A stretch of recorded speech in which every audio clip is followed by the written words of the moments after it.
ત્યારે હાલમાં આવી બહુ મોટી દુઃખદ ખબર બુધવારે અફધાન મીડિયાએ દાવો કર્યો હતો કે પાકિસ્તાનના પૂર્વ વડાપ્રધાન ઇમરાન ખાનની રાવલપિંડીની અદિયાલા જેલમાં હત્યા કરવામાં આવી છે।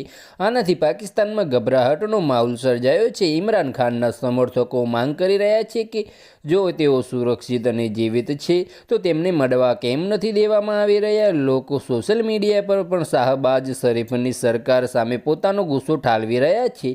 પાકિસ્તાનના પૂર્વ વડાપ્રધાન ઇમરાન ખાન 2023થી રાવલપિંડીની અદિયાલા જેલમાં કેદ છે, પરંતુ પાકિસ્તાનમાં તેમની હત્યાની અફવાઓ ઝડપથી ફેલાઈ રહી છે। પાકિસ્તાન સેના અને સરકાર પર જેલમાં તેમને ત્રાસ આપવાનો આરોપ છે, જો કે કોઈને પણ તેમને મળવા દેવામાં આવી રહ્યા નથી। મંગળવારે રાત્રે ઇમરાન ખાનની બહેનો નૌરેન ખાન, અલીમા ખાન અને ઉઝ્મા ખાનને જેલમાંથી ખીંચીને બહાર કાઢવામાં આવી હતી, મારવામાં આવ્યો હતો। પીટીઆઈ પાકિસ્તાન તહરીક-એ-ઇન્સાફના કાર્યકરો કોઈપણ ભોગે ઇમરાન ખાનને મળવાની માંગ કરી રહ્યા છે, જ્યારે પાકિસ્તાન સરકાર તેમનું મૃત્યુના અહેવાલોને અફવા ગણાવીને ફગાવી રહી છે। બસ આજ માટે આટલું જ નહીં। મારી યુટ્યુબ ચેનલ પર નવા હોય તો લાઇક, શેર અને સબસ્ક્રાઈબ કરી દેજો। ધન્યવાદ।